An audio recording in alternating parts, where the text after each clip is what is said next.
Friends, आपका स्वागत है मेरे YouTube channel work and play with मस्ती।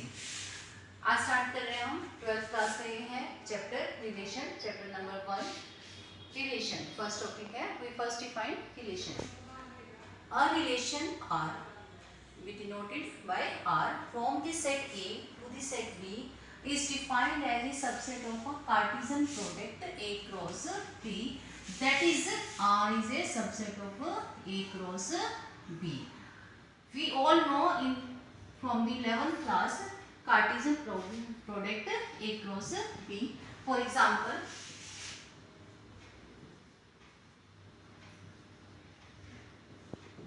A equal to 1 and 2, B is equal to 3 and 4.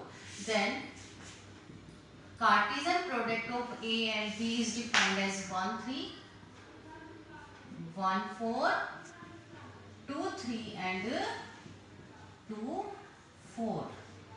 Okay. I tell R is a relation from set A to B is defined as a subset of Cartesian product. This is the Cartesian product of A and B.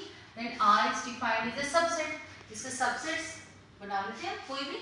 Let 1 and 3 and 2 and 4. Yes. We can write again 1 3, 2 3, 2 4.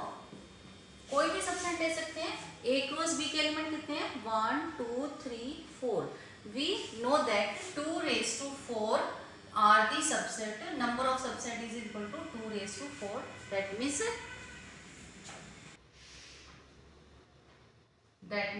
16. इसके कितने subset होंगे A cross B के? जितने elements हैं 2 की power 4 कर दो, जितने भी एलिमेंट है is equal to 16. That is एक एम्प्टी सेट, एक फुल सेट और कोई भी हम सबसेट ले सकते हैं. अब that means R valid set भी हो सकता है क्योंकि 5 is also again a subset of this, and R एक full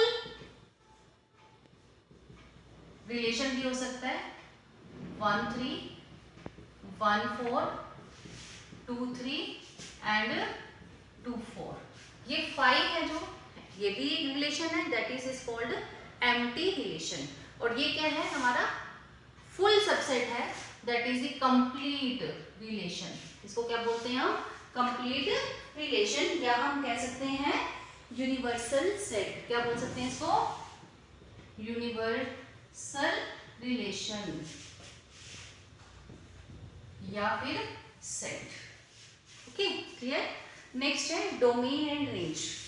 if R is a relation from A set to set B, then all the first element, all the order pair in R is called domain of R, and the second element of all order pair in R is called the range of the relation R. जैसे कि ये relation मैंने ले लिया, कोई भी हम relation ले सकते हैं. This is the relation. इसका जो फर्स्ट एलिमेंट है 1 and 2 is called the domain of this R. Domain की डेफिनेशन कैसे लिखेंगे? This is the first element this.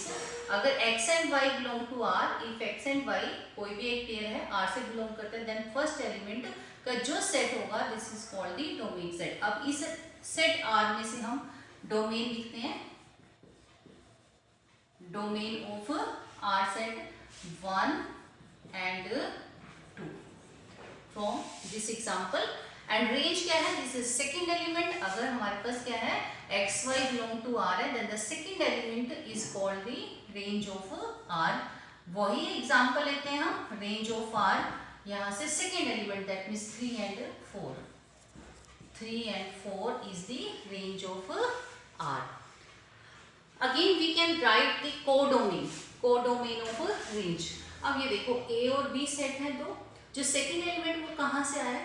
B से आया है. जो फर्स्ट एलिमेंट वो कहाँ से आया है? ए से आया है. That is codomain. अगर कहेंगे वो सेट क्या होगा? All set, complete set B. This clear. Domain, range and also we can write codomain. Next identity relation. एक कोई भी सेट है, एग्जांपल ले लेते हैं. एक से 1 and 2 सेम एग्जांपल लेते हैं. Then the relation I A. I A is a identity relation. अब देखो हमने पहले भी किया है, this is the valid relation, this is the empty relation, this is the universal relation. Again we define identity relation A I. X and Y अगर मान लो कोई भी एलिमेंट है रिलेशन में से, ये दोनों एलिमेंट अगर बराबर होंगे, if this element is equal to this element, then is called the identity relation. अब यहाँ से एग्जांपल देते हैं। ए हमने क्या लिया, A and B, A cross B, we can write 1 1 1 2 2 1 and 2 2। A is equal to is a set of two element 1 and 2, then we can write A cross A. R is a subset of A cross A. If we write R, only take element 1 1 and 2 2. 1 1 and 2 2. If only we take only element 1 1 and 2 2, देखो ये दोनों क्या है, same है, ये value same है, then this is called the identity relation on the set A. A set is 1 and 2. This is the definition of the identity relation. अब हमने कितने टाइप के रिलेशंस किए, वैलिड रिलेशन, नल रिलेशन भी बोलते हैं इसको, इसके अंदर कोई भी एलिमेंट नहीं है। This is the universal relation, या इसको बोलते हैं universal set, this is called the identity relation. Next है, हम करते हैं type of relation. A relation R in the set A is called, first is reflexive.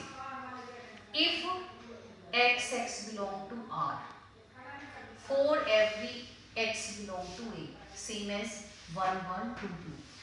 A क्या था, 1 and 2, तो R के अंदर क्या है, 1 1 भी है और 2 2 भी है, then this is called the reflexive relation, that is same element होनी चाहिए सारे एलिमेंट के लिए। जितने भी एलिमेंट A में है, जैसे यहाँ एग्जांपल मैंने लिया 1 and 2, इसके अंदर दो एलिमेंट है, तो R के अंदर 1 1 भी है एंड 2 2 भी है, then it is called reflexive।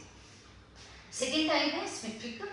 If x and y belong to R, then if yx, ये एलिमेंट यहाँ, ये एलिमेंट यहाँ, yx belong to R or all x and y belong to A, then it is called symmetric। Then last is transitive.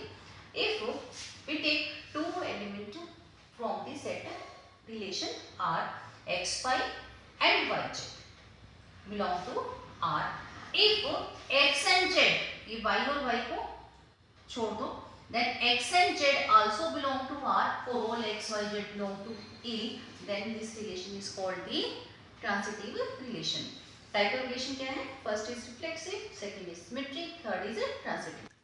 अब तीनों को combine करके एक definition बनती है, if a relation R in a set A is said to be equivalence relation, is said to be equivalent relation if R is reflexive, symmetric and transitive. If R is both, they satisfy three conditions. First condition is reflexive, second is symmetric, third is transitive, then relation R is called equivalence relation। Clear? अब इसके ऊपर हम एक question करते हैं, जिसको भी हम शो करेंगे, कोई भी एक रिलेशन लेंगे, this is also reflexive, symmetric and transitive, that is called equivalence relation। We take this example, prove that the relation R on a set, this is the set given by R, A and B, B minus A is an even number, is an equivalence relation। अब हमें क्या दिया हुआ relation R, A and B, B minus A is even। Set है हमारे पास 1 2 3 4 and 5। We prove that is the equivalence relation। We know that if relation is said to be equivalence, it is reflexive, symmetric and transitive। First हम for reflexive check करते हैं। For reflexive, late एक element कोई भी लिया, A belong to A, we know that A minus A is equal to 0, that is A minus A, 0 is an even number,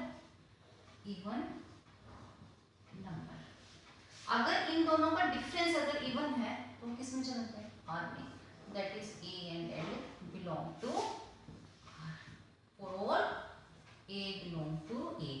की जगह तुम ले सकते हो 1, 1 माइनस 1 0, 2 ले सकते हैं, 2 माइनस 2 0, इवन नंबर, 3 है तो 3 माइनस 3 इज इवन, 4 लेंगे तो 4 माइनस 4, 5 लेंगे तो 5, 5 माइनस 5, इसलिए मैंने यहाँ लिखा all A belong to A.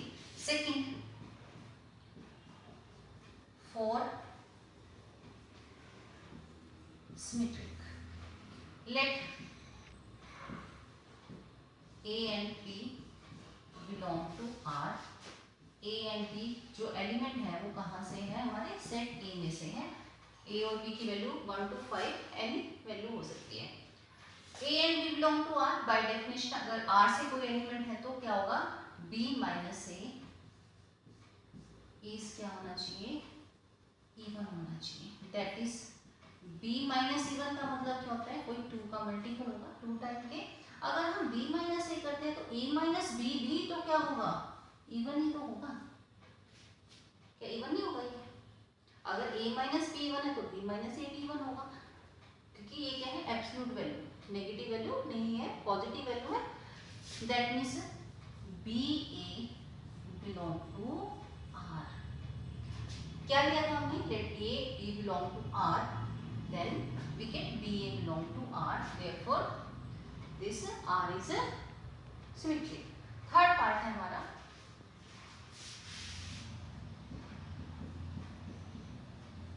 For transitive.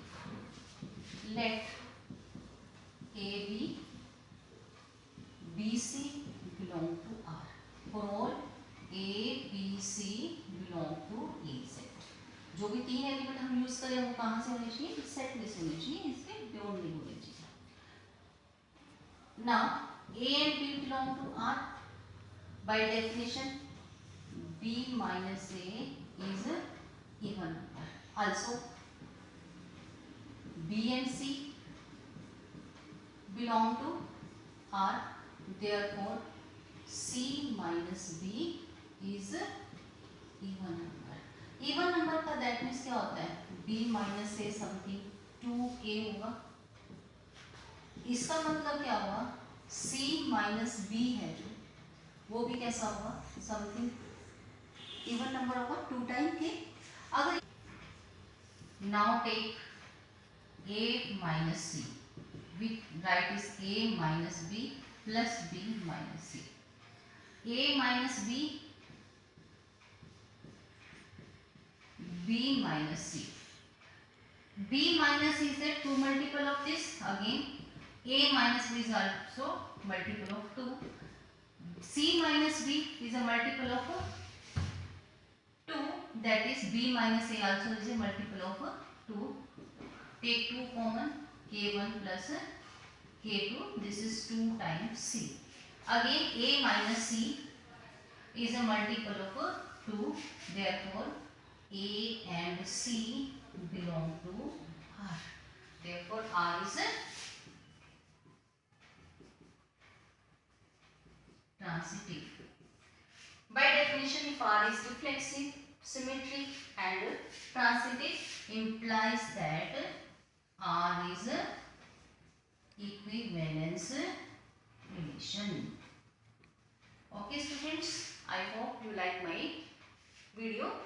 Please like, share and subscribe my channel Work and Play with Masti.